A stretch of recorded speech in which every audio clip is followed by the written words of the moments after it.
교회 소식 전해드리겠습니다. 이번 주 금요일, 토요일 임원교육 꼭 기억하시기 바랍니다. 나머지는 주보를 참조하시기 바랍니다. 오늘 주신 하나님의 말씀을 찾아가겠습니다. 마태복음 25장 35절에서 40절까지 말씀 보겠습니다. 자, 함께 읽습니다. 내가 줄일 때에 너희가 먹을 것을 주었고 목마를 때 마시게 하였고 나그네 되었을 때 영접하였고 헐벗었을 때 옷을 입혔고 병들었을 때 돌보았고 옥에 갇혔을 때 와서 보았느니라. 이에 의인들이 대답하여 주여 우리가 어느 때 주께서 줄이신 것을 보고 음식을 대접하였으며 목마르신 것을 보고 마시게 하였나이까? 어느 때 나그네 되신 것을 보고 영접하였으며 헐벗으신 것을 보고 옷 입혔나이까? 어느 때에 병드신 것이나 옥에 갇히신 것을 보고 가서 배웠나이까 하리니 임금이 대답하여 이르시되 내가 진실로 너희에게 이르노니 너희가 여기 내 형제 중에 지극히 작은 자 하나에게 한 것이 곧 내게 한 것이니라.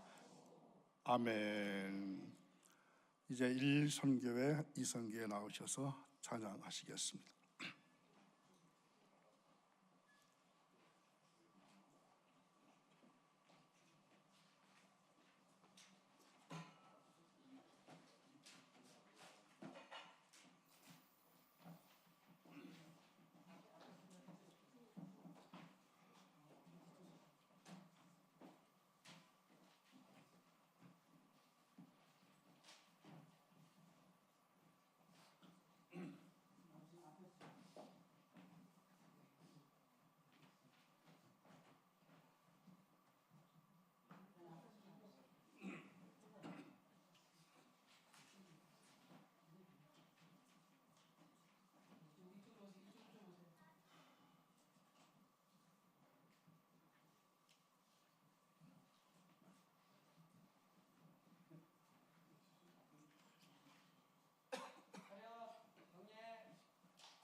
잘하셨습니다.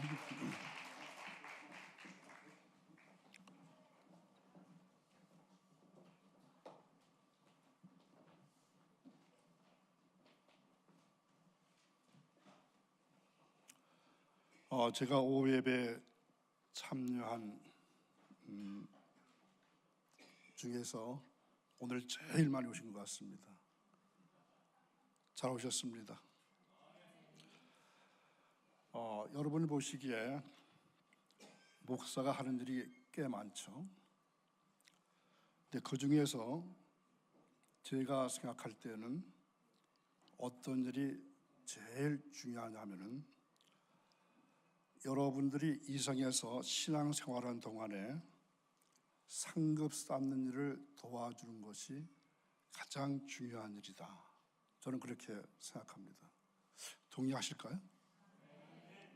쉽게 동의하시네요. 왜 그럴까요?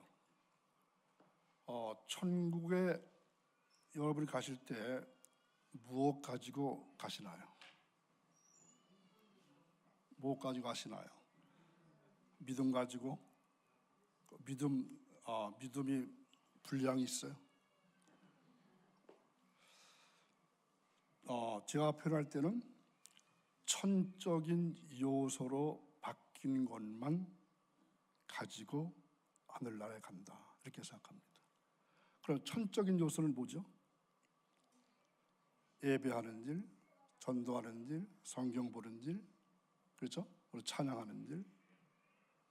그래서 목사님들이 왜 자꾸만 예배 많이 참여하십시오, 전도해야 합니다, 성경 많이 보십시오, 왜 자꾸만 교육하고 잔소리 아닌 잔소리할까요?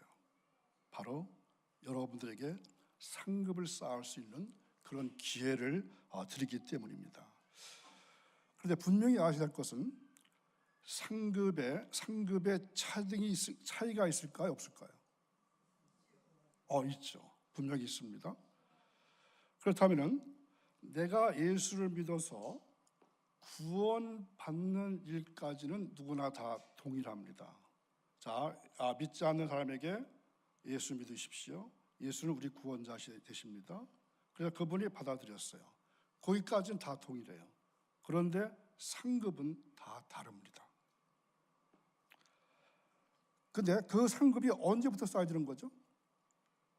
내가 예수 믿고 구원받은 백성이 된 때부터 나 자신의 신앙의 집을 지어갑니다. 그 신앙의 집을 무엇으로 지었느냐, 여기에 따라서 상급이 주어지게 되는 것입니다. 불탈 것으로 지었느냐, 불타지 않을 금이나 은이나 보석으로 지었느냐. 그래서 근데 문제는 그 상급이라는 것을 천국에 가서도 만들 수 있습니까? 쌓을 수 있습니까? 이건 어려운가요? 없습니다. 기회는 이 세상에 살 동안까지입니다. 오로지 이곳 이 세상에서만 상급을 쌓을 수 있습니다. 그래서 아마 이 예와 많이 들으셨을까요? 내가 천국에 가면 놀랄 일이 있을 것이다. 왜 놀라죠? 나 자신이 천국에 가 있어요. 근데 두 번째는 천국에 와 있을 것 같지 않은 아무개가 거기 있는 거예요. 또 하나는요, 올 것 같지 않은 아무개가 와 있잖아. 그런데 저는 이 상급을 가지고 말씀드리고 싶어요. 상급 가지고 볼 때 나 자신이 저 정도의 상급을 받았다? 거기에 놀랄 거예요. 그 다음에 아무개는 요것밖에 받지 않을 것 같은데 너무 많이 받은 거야. 거기에 놀랐죠. 아마 샘 나실 거예요. 그런데 받지 못할 것 같은 분이 엄청나게 받았단 말이죠. 근데 많이 받을 것 같은데 못 받아 있어. 이제 제가 은퇴를 앞두고 보니까 사실 해줄 얘기가 너무 많은 거예요. 그런데 뭐는 없어요. 시간은 없고 할 얘기는 많고. 그래서 오늘도 저는 여러분들에게 상급 쌓는 방법을 알려드리려고 합니다. 좋겠죠? 그런데 실천하느냐 안 하느냐가 중요하죠. 1928년에 일부 국가에서 시작된 경제공황이 1929년 10월 24일 뉴욕 주식시장에서 대폭락을 가져옵니다. 그것이 검은 목요일 이렇게 말하면서 이때부터 전 세계로 확대된 경제공황을 대공황이라 이렇게 말합니다. 사회 시간에 배우셨을 거요. 자, 5번부터 들어주세요. 5번.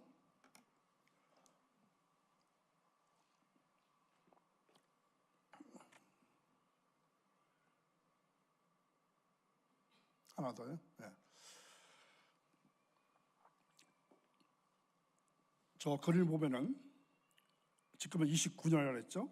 저건 1936년 3월에 캘리포니아 나포모라는 곳에서 7세 된 딸을 데리고 백악관, 식량 백악관을 기다리는 30여 여성 모습입니다. 저걸 어느 사진작가가 작품으로 남겨왔거든요.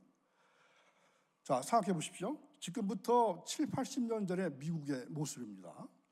그러면서 저기 보십시오. 엄청나죠. 그리고 저 위에 그림은 뭘 원하는 거죠? 직업을 원한다는 거고, 저 밑에 거 얼마나 충격적인 거죠? 내가 4 자녀가 있는데 그 자녀들을 어떻게 한다는 거예요? 팔겠다는 거예요. 자, 이때 미국에서 일어난 일입니다. 그러니까 이 무렵에 미국에서 일어난 일입니다. 한 은행원이 저 사람 같지는 않아요. 아무리 찾아도 못 찾겠는데 좀 비슷해서 저 사람을 찾아냈습니다. 한 은행원이, 자, 여러분 제가 말씀드린 거 그림을 그리는 겁니다. 실직을 하고 노숙자가 되었습니다. 노숙자가 되었으니까 배가 너무 고픕니다. 빵집 앞에 쪼그리고 앉아서 빵을 사가는 사람들을 부러운 눈초리로 바라보고 있습니다. 그러다가 도저히 참을 수 없어서, 배가 고파서 참을 수 없어서 빵을 사러 오는 어느 부부에게 달려갔습니다. 죄송하지만 1달러만 줄 수 있겠습니까? 제가 여러 날 굶었습니다. 부부가 가는데 부부 중에서 남편은 싸늘한 눈길로 쳐다보고 지나갔지만 그래도 아락의 넓은 그 부인이 불쌍히 여기면서 1달란트가 아니라 1달러를 주었습니다. 자, 이 노숙자가 빵집에 들어가서 50센트만큼의 빵을 사고 나머지 50센트는 어떻게 했을까요? 주머니에 넣었습니다.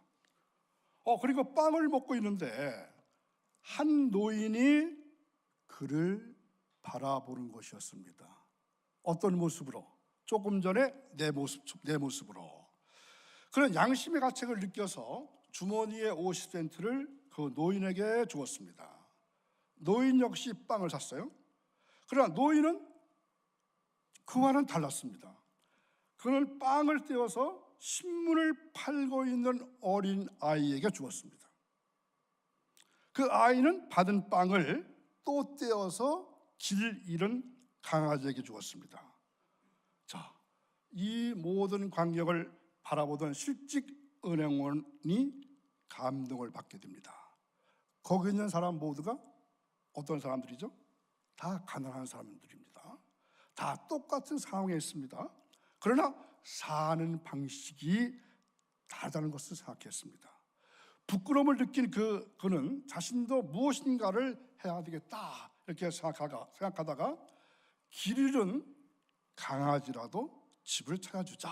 그래서 강아지 목에 걸린 폐차를 보고 주소를 찾아갔습니다. 갔더니 거대한 저택이었습니다. 문을 두드리니까 사람이 나왔습니다. 주인은 대단히 고마워하면서 집 안으로 초대합니다. 주인은 그를 따뜻하게 대접하면서 왜 노숙자가 되었는지를 물었습니다. 그가 자초지종을 말하자 주인이 말합니다. 마침 우리 회사에 격리 일을 볼 사람이 필요했는데 선생이 일해주지 않겠습니까? 그는 노숙자에서 어떻게 되었습니까? 직장을 얻게 되었습니다.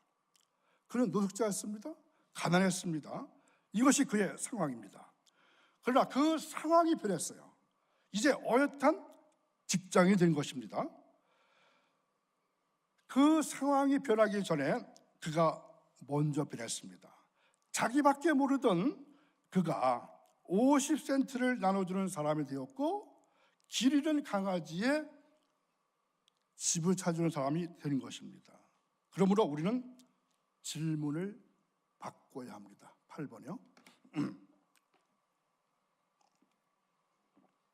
자, 질문입니다. 그 사람이 어떤 상황에 있는가? 이 질문 대신에 그가 그 상황에서 어떻게 살고 있는가? 이렇게 물어야 합니다. 이 질문은 우리 자신에게도 그대로 적용돼야 합니다. 내 상황이 어떤가? 라는 질문 대신에 나는 이 상황에서 어떻게 살고 있는가? 자, 장차 우리는 하나님 앞에 서게 될 것입니다. 자, 저 그림 어떻습니까? 물론 상상도입니다. 직접 갔다 온 사람은 없을 테니까 상상해서 그린 그림입니다. 장차 우리는 저 모습으로 서게 될지 어떤 모습으로 서게 될지는 모르지만 아무튼 하나님 앞에 서게 될 것입니다. 그때 하나님은 우리가 살았던 상황을 문제 삼지는 않으실 것입니다. 오히려 그 상황에서의 우리의 삶을 문제 삼으실 것입니다. 1997년에 상영된 공포 영화가 있습니다. 그 제목이 나는 내가 지난 여름에 한 일을 알고 있다. 제목이 좀 길지만 혹시 보셨나요? 나는 내가 지난 여름에 한 일을 알고 있다. 영화는 이렇게 시작됩니다. 7월 4일. 7월 4일은 어떤 날인지 아시나요? 미국의 독립기념일이죠. 미국에서 가장 이 휴가가 긴 때가 이때입니다. 이제 막 고등학교를 졸업한 네 사람이, 저기 네 사람이 있죠. 저 네 사람들이 주인공이거든요. 네 사람의 친구들이 이제 가을부터 시작될 새로운 이제 대학 생활을 기대하면서 이 독립기념일 축제를 즐기게 되었습니다. 이들은 술에 취해서 고속도로를 질주하다가 사람을 치어서 죽이게 됩니다. 그들은 죽은 사람을 바다에 수장시키고 무덤에 갈 때까지 비밀에 붙이자 이렇게 굳게 약속합니다. 그 후에 아무 일 없이 하루하루가 지나갑니다. 그런데 1년 후에 익명의 편지 한 통이 배달됩니다. 편지의 내용이 바로 저겁니다. 난 내가 지난 여름에 한 일을 알고 있다. I know what you did last summer. 그 후 공포가 서서히 이 네 사람들의 숨통을 조여옵니다. 그런데 여러분, 이 이야기는 영화 속의 이야기로 그치지 않을 것입니다. 하나님께서 말씀하실 것입니다. 난 내가 내 인생에서 한 일을 알고 있다. 어떻습니까?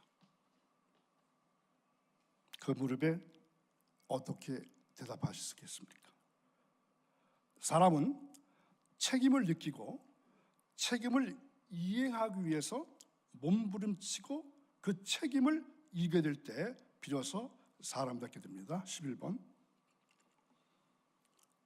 자, 사람은 책임을 느끼고 책임을 이해하기 위해서 몸부림치고 그 책임을 이기게 될 때 비로소 사람답게 되는 것입니다. 그런데 우리가 반드시 알아야 할 일이 있습니다.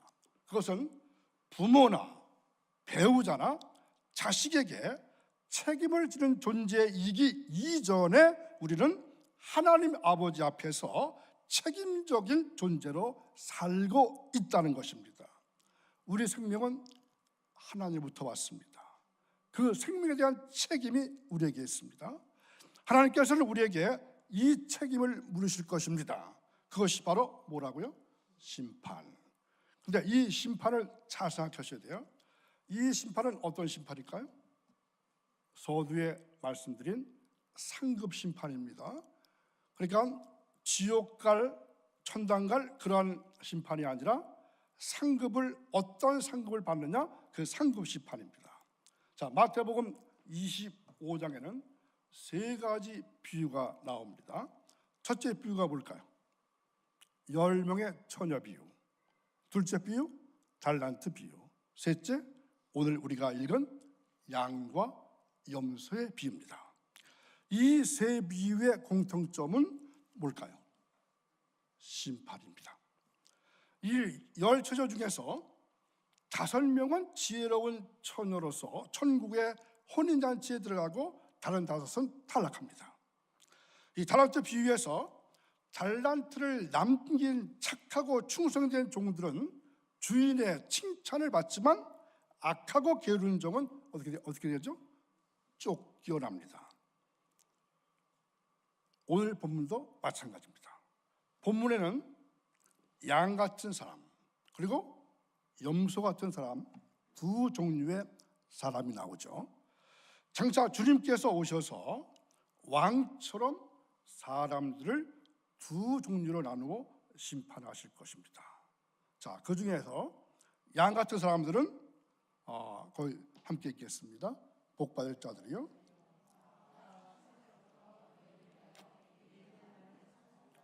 아멘. 칭찬인가요? 저주인가요? 칭찬입니다. 복받을 자들이요, 나와 창세로부터 너희를 위하여 예비된 나라에 상속받으라. 그리고 염소 같은 사람들은 다 함께 저주를 받은 자들아, 나를 떠나 마귀와 그 사자들을 위하여 예비된 영원한 불에 들어가라. 아멘. 이것은 칭찬입니까? 저주입니까? 저주입니다. 그렇다면 이처럼 칭찬과 저주를 받는 그 기준이 무엇일까요? 이게 중요하죠. 그것은 그들이 주어진 상황에서 어떻게 살았는가 하는 것입니다. 자, 양 같은 사람들, 염소 같은 사람들은 상황이 어떻습니까? 상황이 다릅니까? 똑같습니까? 똑같은 상황에 있었습니다. 그들 앞에 누가 있습니까? 굶주린 사람, 헐벗은 사람, 감옥에 갇힌 사람, 병든 사람이 있었습니다. 그런데 양 같은 사람들은 그들에 대해서 적극적으로 응답했습니다. 배고픈 사람들을 먹이고, 헐벗은 사람들을 입히고, 옥에 갇히고 병든 사람들을 찾아보았습니다. 그러나 염소 같은 사람들은 똑같은 요청 앞에서 어떻게 합니까? 거절했습니다. 먹이지도 않았고 입히지도 않았고 찾아보지도 않았습니다. 이들은 동일한 상황 앞에 있었습니다. 그러나 그 상황에 응답하는 방식은 너무나 달랐습니다. 그런데 오늘날도 마찬가지입니다. 우리는 어떤 응답을 하고 있습니까? 지금 우리의 상황이 우리에게 요청하는 바가 무엇입니까? 현재 우리가 서 있는 곳이 우리에게 요청하는 삶은 어떤 것입니까? 어떤 상황에 있든지 상관없습니다. 어떻게 응답하라? 주어진 상황에 믿음으로 응답하라. 이것이 하나님의 요구입니다. 그러나 응답하지 않는 경우는 다릅니다. 충분히 나눌 수 있는 여유가 있음에도 나누지 않는다면 그것은 칭찬의 대상이 아닙니다. 이런 응답은 개인에게만 해당하는 것이 아닙니다. 여러분 소그룹인 여선교회나 또한 속회나 어떤 모임에도 똑같이 적용되는 것입니다. 교회 공동체도 마찬가지입니다. 자, 본문의 염소 같은 사람들은 기회를 잃었습니다. 그런데 요 구절 잘 보십시오. 책망을 받을 때는 어떤 것이다? 이미 늦은 것이다. 돌이킬 수 없습니다. 주님은 두렵고 떨리는 말씀이죠.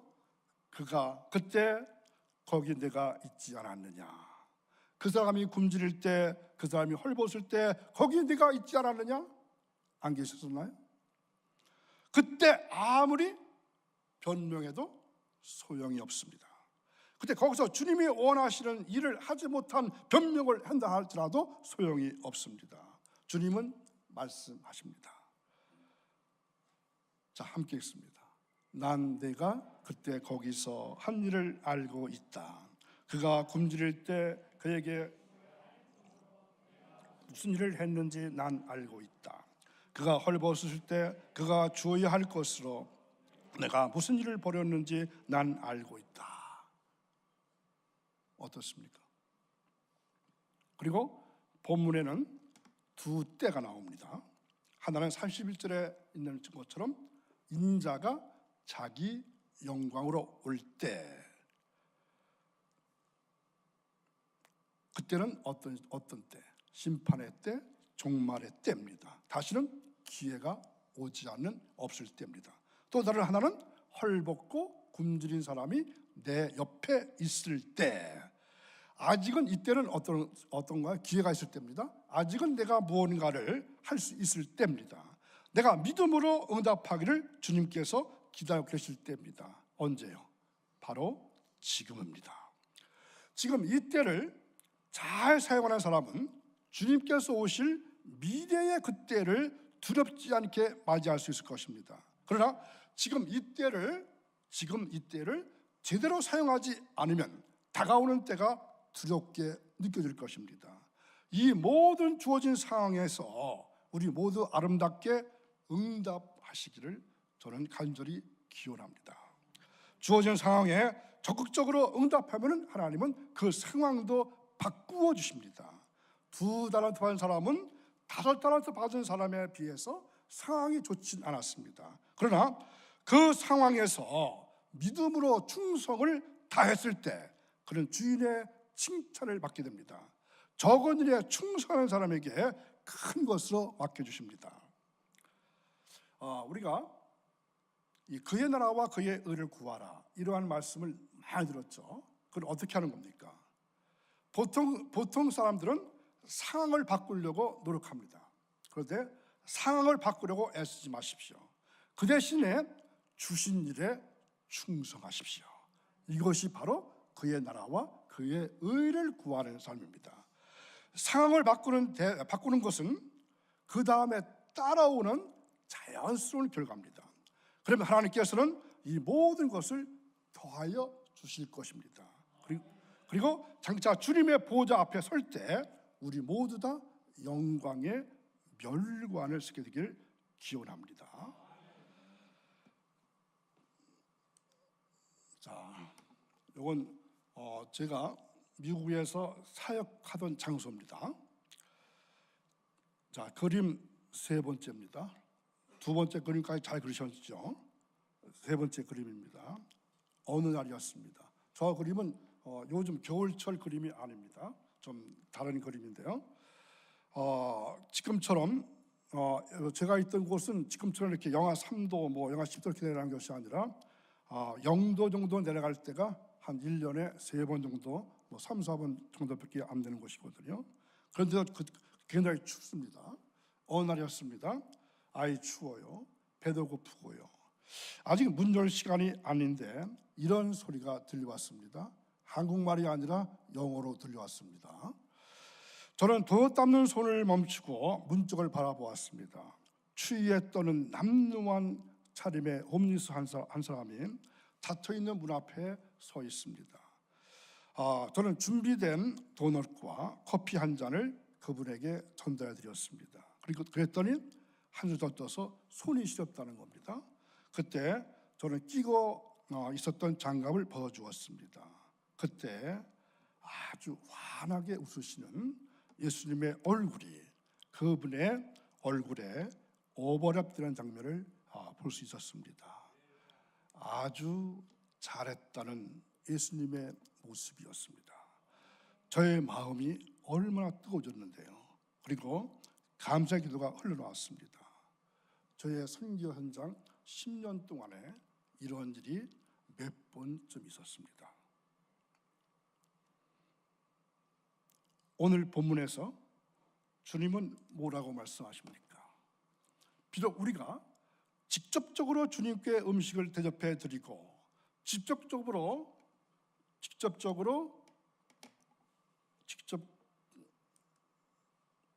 20분 직접적으로 주님께 음식을 대접해 드리고 직접적으로 주님을 치료해 드리고 직접적으로 주님께 옷을 입혀 드리지 못했다 할지라도 주님께서 그와 동일한 것으로 받으시겠다, 이러한 말씀을 하고 계십니다.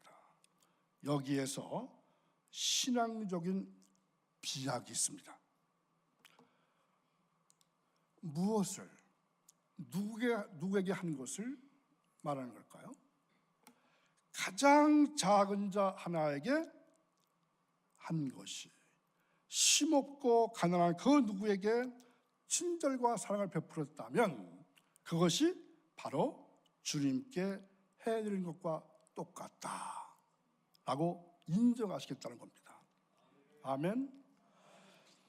제가 10년 동안 저 검은 사람들과 히스패닉 같은 사람들과 함께 나눴던 이유가 바로 이 말씀에 있었습니다. 이 말씀 때문에 10년 동안 그 일을 할 수 있었습니다. 왜 그렇죠? 아침을 먹으러 오는 사람이 전부 다 어떤 사람들이에요? 지금 말씀드렸던 힘없는 사람, 가난한 자들, 굶주린 자들, 뭔가 필요한 자들, 가난한 자들이었습니다. 전부 다 지극히 작은 자들이었습니다. 이제 영상과 사진을 몇 장 보여드리겠습니다. 자, 동영상은 제가 연회에 참석하지 못해서 그 연회 보고로 만드는 선교 보고용이었습니다. 이때가 한 2007년에서 한 9년 정도 사이에 일일 것입니다. 자, 볼륨 올려주세요. 특히 그 말씀을 좀 저기 나오는 자막을 보시기 바랍니다.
이 잠바는 LA에 있는 교민들이 모금해가지고 1년에 한 번씩 그 노숙자들에게 잠바로 나눠주는 그러한 모습이었습니다. 그 잠바요.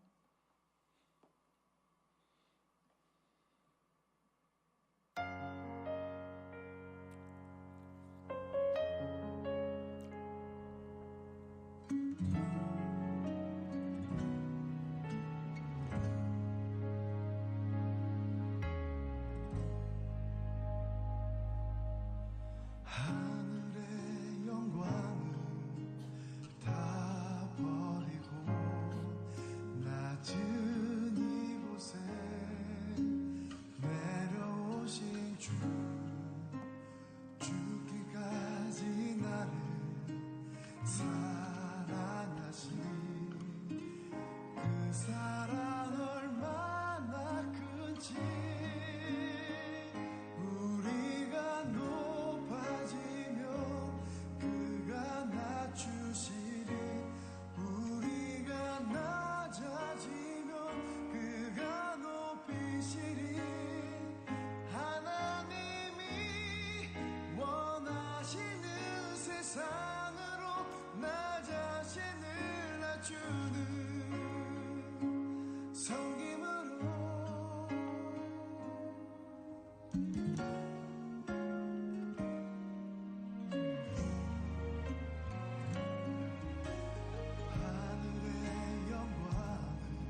여기에 오는 사람들이 몇 명 될 것 같습니까?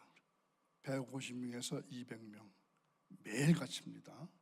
도넛 길이가 5cm 정도만 친다 할지라도 평균 200다즌을 갖다가 먹였으니까 그 길이가 얼마나 될까요? 하루에 평균 150명이라는 숫자가 매일같이 제가 갖다 주는 도넛과 커피를 먹었다면 얼마나 될까요? 물량대로 봐도 계산해봐도 엄청납니다. 그뿐만이 아니죠. 가끔가다 흑인 교회 목사들이 저한테 와요. 도넛 있으면 달라고. 여유가 있는 날은 그들에게 전화해서 가져가게 합니다. 제 상급이 좀 클 것 같죠? 동의 안 하시는 것 같아요. 이제는 사진 몇 장을 보여드릴 텐데 여기서 지극히 작은 자가 어떤 사람들인가, 그리고 미국에 살고 있는 한국 사람들이 어떻게 봉사하고 있는가, 그리고 또 하나 저와 아내가 어떤 모습으로 살았는가 조금만 보여드리겠습니다. 23번 예, 어떻습니까? 저 모습이. 저 멕시칸 사람인데 이름이 헤수스예요. 지저스 이름 갖고 있거든요.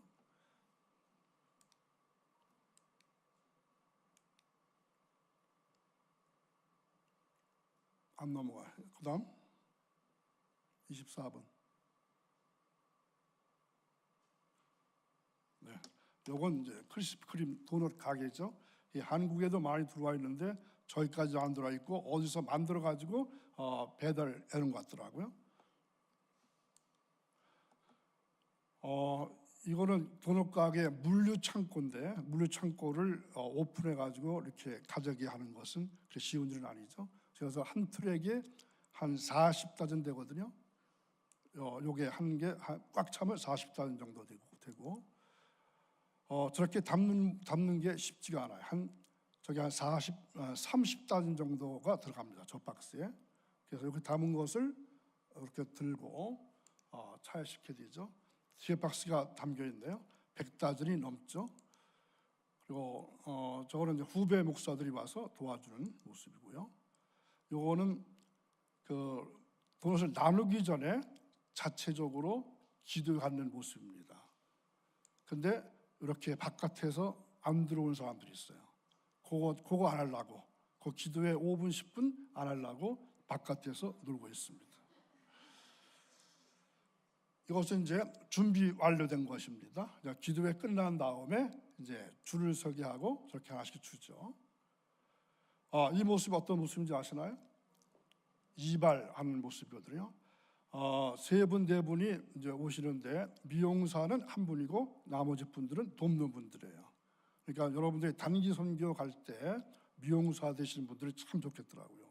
근데 저 오른쪽에 여자분은 머리가 긴데 머리 자르는 시간보다도 머리를 자르려고 준비하는 시간이 더 걸립니다. 왜 그렇죠? 제대로 감지를 않았기 때문에 거의 떡이 진 상태여서 그걸 얼마나 고생하는지 모릅니다. 남자분들, 여자분들 한 달에 한 번씩 한 15명 정도 이발해 주는 그런 일이 있습니다. 그래서 저의 순교에 왔던 사람들 중에서 저는 이분들을 제일 존경합니다. 왜 그렇죠? 정말 더럽고 하기 싫은 그런 것들을 웃으면서 깔깔거리면서 기쁜 모습으로 하는 모습이었거든요. 자, 이 모습은 어떤 모습인지 아시겠나요? 다리가 하나 없는 분입니다. 이름은 다이아나인데 저분이 처음에 우리 선교 시작할 무렵부터 왔는데 알코올 중독자예요. 맨날 술 먹고 나타나거든요. 근데 어떤 때는 교회 들어와서 예배하는데 나중에는 저런 모습으로 나타났어요. 그래서 아까 요분이 어떤 사람이죠? 요 파란 샤스 입은 분이 양말을 실켜 주는 겁니다. 그리고 이런 모습입니다. 그러니까 알코올 중독자가 돼가지고 저렇게 변해서 왔었어요. 근데 이건 상급을 받지 못하는 장면인데 주느냐 마느냐 그런 것 같아요. 뭘 더 달라는데 줄까 말까 하고 싸우고 있네요. 이건 예배의 모습입니다. 그러니까 오는 사람들 중에서 둘로 갈라지는 거죠. 교회에 들어온 사람들은 그날은 지극히 작은 자가 아니고 하나님께 드리는 예배자들, 교인들이었고요. 그리고 아까 생일 잔치하는 모습이었죠. 이제 예배 장면, 성만 차리는 장면입니다. 그럼 여기서 한번 주의깊게 보시면은 아이들이 있고 어른들이 있죠. 저는 노숙자 선교회만 하는 것이 아니라 어린 아이들을 위해서 성경학교를 했어요. 매주 토요일 날. 주로 멕시코 아이들이 모이는데 1년에 한 번 정도는 VBS 여름 성경학교를 했고요. 그리고 매주 토요일마다 성경학교를 열었거든요. 그리고 그 한인교회 후원자들이 추수감사 될 때 그리고 부활절 때 저렇게 한 번씩 잔치를 베풀어 줬어요. 그래서 지난 주일에 저분 중에서 한 분이 우리와 함께 예배드리고 점심 드시고 가셨어요. 한인 분들이 저런 봉사도 하고 있다는 것을 보여드리고 싶었습니다. 그리고 저 책하고 옷이죠. 저 옷은 한인교회 한인들 그리고 개인들이 옷을 모아가지고 보내줘요. 그러면 그 옷을 저희 집사람하고 분류합니다. 제일 처음에는 어떤 것을 고를까요? 저하고 아내가 맞는 사이즈를 고릅니다. 그리고 팔 거, 버릴 거 그걸 고르고요. 파는 거는 한 달에 한 주에 한 번씩 더 주차장에 놓고 파는 거예요. 무조건 1불. 어떤 때는 장사가 된 됐고요. 그리고 나머지는 자유롭게 가져가게 하는 겁니다. 자, 이게 전형적인 홈리스의 모습입니다. 이건 뭘까요? 한의사가 와서 의료 선교하는 장면입니다. 이게 참 중요한 장면인데, 제 아내가 한국에 처음에 들어왔을 때 제일 아까워했던 게 저거예요. 전부 깡통에 들어다니는데 우리도 깡통 주워가지고 갖다 팔았어요. 저 정도면 100불쯤 됩니다. 이건 뭘까요? 제가 저 정도 무를 키웠습니다. 오이도 키웠고요. 저기 할머니 한번 보이시죠? 얼마 전에 목사님이 편지를 하나 갖다 주시더라고요. 보니까 저 할머니가 보낸 편지였어요. 90살 본 할머니였는데 토요일마다 오셔가지고 돈도서를 가져다 드렸는데, 지금도 편지 속에는 맨날 사랑한다고 고백하는 편지를 보냅니다. 가운데 저거는 산타 바바라입니다. 혹시 갔다 오신 분 계시나요? 그리고 맨 끝쪽은 LA 쪽에 있는 저이고요. 이건 제가 오기 얼마 전에 장면입니다. 이건 산타 모니카입니다. 갔다 오신 분 계시죠? 여기 제일 유명한 시푸드점입니다. 일부러 이렇게 제가 사진을 보여드리는 이유가 뭐였냐면은, 아까 말씀드린 대로 지극히 작은 자들이 어떤 모습일까. 물론 저분들만 지극히 작은 자가 아닙니다. 그렇지만 보시면서 깨달으셨으면 참 좋을 것 같습니다. 자, 그렇다면 성도 여러분, 여러분에게 앞으로 주님을 섬길 수 있는 길을 반드시 열어주실 겁니다. 배고픈 자를 보면 먹을 것을 주고, 입을 것이 필요한 자에게 입을 것을 주고, 나그네를 잘 대접하며, 목말라 하는 자에게 마실 것을 주고, 병든 자를 돌아보고, 억울한 일을 당한 자를 위로해 줌으로써 여러분들도 주님의 오른편에 서서 칭찬과 상급을 받게 되기를 우리 주님께서는 우리에게 말씀하십니다. 칭찬과 상급보다 그렇게 사는 것이 주님을 섬기는 것이라고 하니까 우리가 어떻게 마다하겠습니까? 여러분 곁에 있는 사람들을 잘 섬김으로 해서 그 주님을 잘 섬기는 여러분 되시기를 주님은 원하십니다.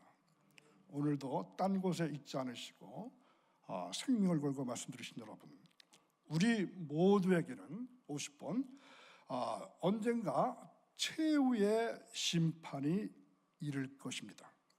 그리고 그날 심판의 대주제가 되시는 예수 그리스도는 우리 한 사람 한 사람을 엄정히 심판하실 것입니다. 그때 주님은 우리가 쌓아놓은 재물이나 사회적인 명예나 높은 학문을 기준 삼아서 우리를 판단하신 것이 아닙니다. 우리가 이웃을 얼마나 사랑했는가, 불쌍하고 소외된 형제를 위해서 얼마나 성실하게 봉사의 손길을 벌렸는가 하는 것을 보시고 그것으로 우리를 판단하실 것입니다. 이러한 사실을 웅변적으로 말해주고 있는 한 인물이 있습니다. 성 마르티누스 주교라는 분입니다. 이분은 원래 이교도의 아들로서 출생해가지고 로마 군인이 되었다가 군 생활 중에서 그리스도의 환상을 보고 회심한 사람이었습니다. 아주 어느 추운 겨울날 이 마르티누스에게 애걸하게 구걸한 한 거지가 있었습니다. 거지는 상당히 추운지 온몸을 떨고 있습니다. 마침 그때 마르티누스에게는 주머니에 한 푼의 돈도 없는 상태였습니다. 그러나 마르티누스는 그 거지를 외면하지 않고 얼른 입고 있던 잘 확실하게 보이지 않는데 어떤 모습인가요? 자기 외투를 반으로 가르는 모습입니다. 헌 외투를 벗어서 그것을 반으로 찢어서 추워서 떠는 거지의 등을 가리워 주었습니다. 그날 밤 마르티누스는 꿈을 꾸게 됩니다. 그 꿈에 마르티누스가 그토록 사랑하던 주님께서 천사들을 대동하고 나타나셨는데, 이상하게도 주님의 등에는 자신이 낮에 거지에 걸쳐 주었던 반쪽 외투가 걸쳐 있는 것이었습니다. 그때 한 천사가 주님께 묻습니다. 왜 그런 보잘것없는 웰트를 걸치고 계십니까? 누가 걸쳐주었습니까? 이렇게 묻자 이때 주님은 기쁜 목소리로 내가 사랑하는 종 마르티누스에게 준 것이다. 마르티누스가 내게 준 것이다. 이렇게 말합니다. 자, 성도 여러분, 느끼시는 것이 뭐 없습니까? 주님은 저 하늘에만 계시는 분이 아니라는 것입니다.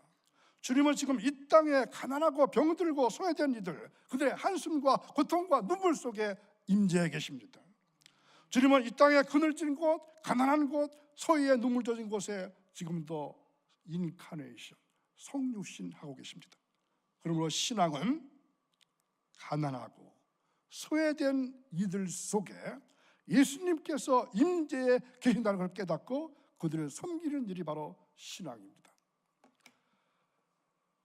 성도에게 내가 이 세상을 어떻게 살아가느냐가 중요한 것이 아니라 이웃과 함께, 이웃과 더불어서의 삶을 어떻게 살아가느냐, 이게 더 중요하다는 것을 기억하시기 바랍니다. 예수님은 이타주의자로서 섬기고 희생하는 분이셨기 때문에 하나님께 반역하고 마귀의 패에 써버린 인류를 구원하시고 섬기기 위해서 이 땅에 오셨습니다. 그러므로 신앙을 가는다는 것은 자기를 위한 삶이 아니라 하나님을 위한 삶, 이웃을 위한 삶으로 자신의 인생을 바꾸는 것입니다. 신앙인은 개인주의나 이기주의를 배격하고 철저하게 다른 사람 중심으로 살아가는 것이기 때문입니다. 바울 사도는 그리스도 예수의 십자가의 복음 안에서 성도에게 주어진 무한한 자유를 노래하면서도 다른 사람 때문에 다른 사람을 실족할까 봐 스스로 그 자유를 제한했다고 말합니다. 자유보다 다른 사람이 더 우선인 신앙의 원리를 보여주는 것입니다. 그러므로 말씀드린 여러분, 지금 여러분에게 먼저는 다른 사람, 여러분의 이웃, 그 중에서 굶주린 자, 마실 것이 없는 자, 나가야 된 자, 헐벗은 자, 병든 자, 갇힌 자라는 것을 잊지 마시기 바랍니다. 그리고 그런 삶에 대해서 주님께서 오늘 본문에 주신 놀라운 말씀도 잊지 마시기를 주님은 원하십니다. 자, 다 함께 읽습니다. 주변에 있는 작은 자, 낮은 자, 외로운 자, 병든 자를 돌아보는 것은 곧 주님을 섬기고 대접하는 것입니다. 아멘. 너무 쉽죠? 주님 대접하는 것이 너무 쉽죠? 자, 여기까지 듣고 나니까 부담되시나요? 이제 드리는 말씀에서 위로받고 자유하시기 바랍니다. 방법이 있습니다. 어떤 방법일까요? 자, 우리에게 없는 것이나 우리 모두가 주님께 감사할 것은 주님께서 우리에게 없는 것이나 우리에게 버거운 것이나 혹은 일부러 찾아다니면서가 아니라 우리가 할 수 있는 것으로, 우리가 가진 것으로 주님의 오른편에 설 수 있는 자격, 칭찬받고 상받을 자리에 설 수 있게 해 주셨다는 것입니다. 빠져나갈 구멍이 있죠. 가난한 자는 무엇으로? 자기의 적은 것으로. 부자는 자기의 큰 것으로. 많이 배운 자는 자신의 지식으로. 배우지 못한 자는 자신의 적은 지식이나 혹은 몸으로 이웃을 봉사하도록 문을 열어주셨다는 것입니다. 그렇기 때문에 문제가 있어요. 심판 때에 그 어느 누구도 변명할 거리가 있다는 얘기입니까? 없다는 얘기입니까? 변명할 수가 없습니다. 가난한 자도 가진 것, 사랑을 필요한 자에게 나눌 수 있어서 그 사랑 때문에 오른편에 설 수 있게 해주시니까 얼마나 감사합니까? 부자는 천국에 들어가기가 정말 어렵다고 했지만 부자는 자기의 부를 가지고 큰 상을 나눌 수 있고 그런 기회를 주신 것에 감사할 것입니다. 형편이 나쁘고 불우하다고 생각하는 사람들도 자기가 현재 가지고 있는 것으로 얼마든지 나눌 수 있기 때문에 주님께 감사합니다. 결국 우리 모두는 지금 우리가 가진 것으로 얼마든지 형제를 사랑하고 대접할 수 있다는 얘기입니다. 그리고 그렇게 사는 것을 우리 주님께서는 주님을 섬기고 대접할 것으로 여겨주시겠다 하니까 이 또한 은혜이지 않겠습니까? 그러므로 여러분, 때를 얻든지 못 얻든지 여러분 주변에 있는 사람들을 주님처럼 생각하고 그들을 도우시기를 주님은 원하십니다. 그것이 여러분이 장차 주님께 칭찬받고 하늘의 상급을 받는 길입니다. 오늘 본문에서도 예수님은 이와 같은 마음으로 말씀해 주셨던 것입니다. 너희들이 그렇게 사랑을 실천하지 않고 사랑을 무시하고 살아가면 그런 사람은 어디다? 지옥이다. 내가 다시 올 때는 뭘 보지 않고? 믿음을 보지 않고 사랑을 보겠다. 사랑하지 않는 그런 사람이 있다면 그는 지옥이다. 바로 이것이 주님의 말씀입니다. 사랑으로 살라. 그래서 종말론적인 삶, 말세를 살아가는 성도의 삶은 바로 무엇으로 살아가죠? 사랑으로 살아가는 것임을 말씀합니다. 이것이 주님이 강하게 우리에게 요구하는 것입니다. 이 열쇠 하나만 풀면 오늘의 말씀에 해답이 나와 있습니다. 말세를 살아가는 성도의 삶은 어떠한 모습이 할까? 말세의 교회는 어떻게 살아가야 할까를 가르쳐 주신 것입니다. 사랑하는 여러분, 여기서 주님은 누구와 동일시하고 있습니까? 지극히 작은 자에게 하지 않은 것이 나에게 하지 않은 것이라고 말씀해 주셨습니다. 지극히 작은 자 하나가 누구죠? 본문에 나와 있는 말씀이었습니다. 자, 그런데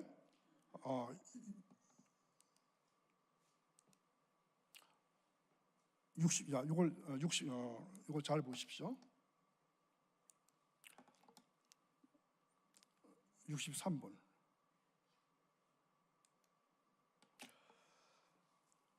현재 우리가 살아가고 있는 사람들이 뭘 실수하기 어려운 게 있어요. 63번이요. 64번.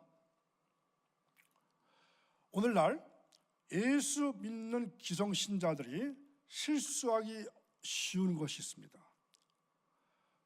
기도 많이 하고 예배 열심히 드리면 그게 전부인 줄 알고 말씀과 성령으로 살려고 애를 씁니다.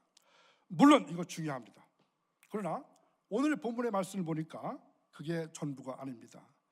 예배도 중요하고 전도도 중요하고 선교도 중요하지만 그에 못지않게 지극히 작은 자 하나에게 사랑을 나누는 것이 얼마나 중요한 것인가 하는 것을 가르쳐 주고 계십니다. 자, 총정리를 해보겠습니다. 오른쪽에 있는 자들, 왼편에 있는 자들. 자, 오른쪽에 있는 자들 어떻게 말씀했죠? 창세로부터 너희를 위해 예비된 나라를 상속하라. 그리고 왼편에 있는 자들에게는 마귀와 그 사자들을 위하여 예비된 영영한 불에 들어가라. 그리고 마귀와 그 사자들을 위하여 예비된 영원한 불에 들어간 이유를 설명해 주고 있습니다. 그 말씀이 자, 옆에 있는 말씀 다 함께 있습니다. 너희는 내가 줄일 때에 내게 먹을 것을 주지 않았고 목마를 때 마실 것을 주지 않았고 나그네를 했을 때 영접하지 않았고 헐벗을 때에 입을 것을 주지 않았고 병들었을 때나 감옥에 갇혀 있을 때나 찾지 않았다. 주님께서 이렇게 말씀하십니다. 내 아버지께 복받을 자들이여 나와 창세로부터 너희를 위하여 예비된 나라를 상속받으라. 아멘. 금년 1년 사시면서 남은 때를 사시면서 하나님께로 복받을 자로 살아가시는 여러분 모두 되시기를 주님의 이름으로 축원합니다.